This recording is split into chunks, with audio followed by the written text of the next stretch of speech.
Happy Friday po sa ating lahat. Ako si Benison Estareja.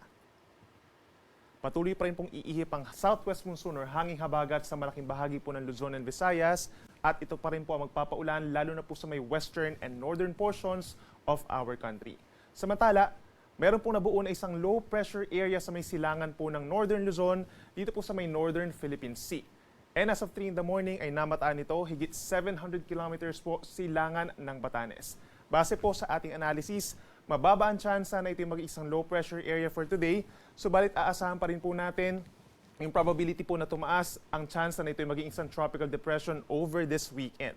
Base sa ating analysis, kikilos po pahilagang kanluran patungo po sa bansang Taiwan ang nasabing weather disturbance at hindi nga natin inaalis yung tsansa na mag-isang tropical depression ito na siyang tatawagin natin na bagyong Igme kung sakasakali.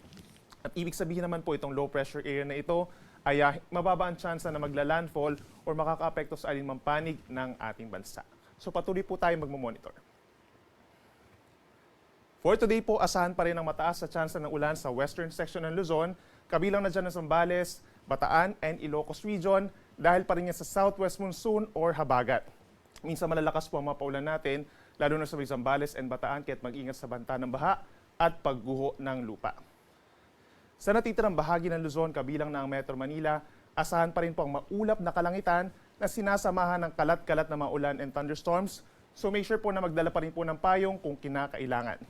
Mataas din po ang tsansa ng mga pag-ulan sa may Cagayan Valley and Cordillera Administrative Region, lalo na po sa dakong hapon hanggang gabi. Temperature naman natin sa Metro Manila ay mula 25 hanggang 30 degrees Celsius. Sa ating mga kababayan po dito sa Palawan as well as Samar provinces, asahan pa rin po ang maulap na kalangitan na sinasamahan pa rin ng kalat-kalat na ulan and thunderstorms dahil pa rin po sa southwest monsoon. So mag-ingat pa rin sa banta ng baha at landslides. Habang sa natitirang bahagi po ng Visayas, asahan pa rin ng fair weather conditions or bahagyang maulap hanggang maulap na kalangitan na sinasamahan lamang po ng mga pulu-pulong pag-ulan. May kataasan sa may pating Panay Island and Negros Occidental. Temperature natin sa Metro Cebu, 26 to 31 degrees Celsius. At sa ating mga kababayan po sa malaking bahagi ng Mindanao, asahan pa rin ang bahagyang maulap or fair weather conditions umaga hanggang tanghali. And then pagsapit po ng tanghali magiging mainit at malinsangan at sa dakong hapon hanggang sa gabi, meron pa rin matataas sa tsansa ng pag-ulan sa may Northern Mindanao and Caraga region as well as bahagi po ng Davao region. Temperature natin sa Metro Davao, 25 to 32 degrees Celsius.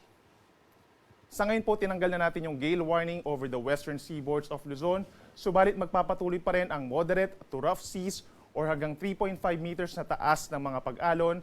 Delikado pa rin po ito sa small sea vessels.